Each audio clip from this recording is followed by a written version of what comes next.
Mis oleks, kui kogu sinu SPES uurimisprotsess saaks tehtud vaid mõne minutiga? Tavaliselt võtab andmeanalüüs, tõlgendamine ja akadeemiline kirjutamine nädalaid või isegi kuid. Traditsioonilised tööriistad nagu IBM SPES aitavad analüüsi teha, kuid ei kata kogu uurimisprotsessi.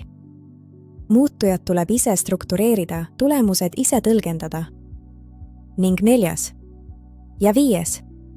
peatükk tuleb eraldi kirjutada. Kuid SPESLab muudab seda kõike täielikult ja lihtsalt.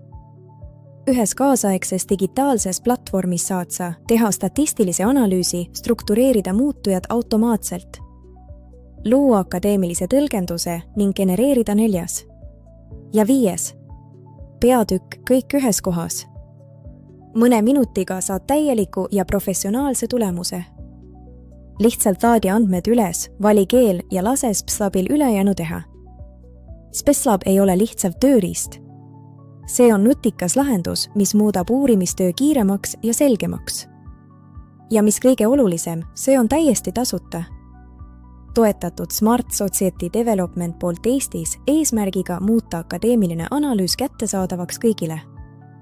Digitaalne, tõhus, tulevikku suunatud. SPESLab.